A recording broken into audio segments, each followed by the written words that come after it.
ሩትዬ የትናንትና ወይም ደግሞ ዛሬ እያሳለፈችው ያለው ነገር በጣም ትንሹ ነገር ነው። እሷ በእርግዝና ሰዓት ብዙ ውጣ ውረዶችን አሳልፋ በልጇን በወዷ ይዛ እናቷ አጠገብ ሳትሆን ብቻዋን ቤት ቀይራ ብቻዋን ያሳለፈችው ማለት ነው። ስለዚህ ይሄ በጣም እንደዛ ሆኖ ግን እየሳቀች ነበር።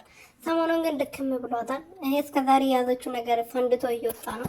ልቧ ተሰብሯል። ልቧን ከፍታችሁ ከተከፍቶ የሚታይ ቢሆን ኖሮ እንደ ልክ ይሄ ብርጭቆ ተሰብሮ የሆነ ዱቄት ሆነ አይደለ?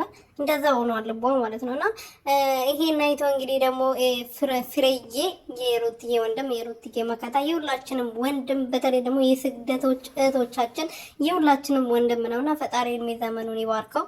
ሳይመርቀን ሰላምታው ራሱ ይበቃል ማለት ነው። ይሄ ሲያወራቁ ማለት ነው። የኛ ሳይመርቅ ሰው ሀገር ያላችሁ በሰላም ወደ ሀገራችሁ ተመለሱ ሳይን ቪዲዮ አይሰራምና ፈጣሪ እድሜና ጤና ይስጥ፣ ልጅን ያሳድግልህ፣ ትዳርን ከዚህ በላይ እየተባረከ የተቀደሰ ያደርግልህ እና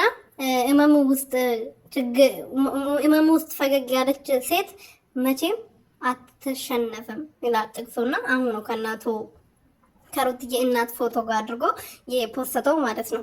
ሰላም ሰላም ቤተሰቦቼ እንዴት ናችሁልኝ? እኔ በጣም ደህና ነኝ፣ እግዚአብሔር ይመስገን። በያላችሁበት ሰላማችሁ ብዘት ተረፍርፍ ይበልልኝ።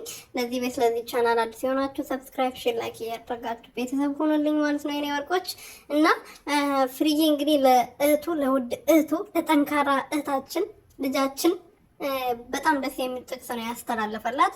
የትናንትና ቪዲዮ እያየ ነው ሰሞኑ ሩትዬ የምታረሰው ነገር ልቧ የተሰበረውን ብዙ ነገር እያየ ስለሆነ በዛ እንትን ተነስቶ ነው እንግዲህ በዚህ ሰዓት ሩትዬ በጣም ከባድ ነገሮችን እያሳለፈች ነበር። እንደዛም ሆኖ ግን ይሁን እንደዚህ ፈገግ ብላለች እና ከእናቷ ጋር የእናቷ እቅፍ ውስጥ ሆና ማለት ነውና ልጇም ደግሞ እንደዚሁ ልክ ሩትዬ እናቷ እንደምትፈልግ እሷም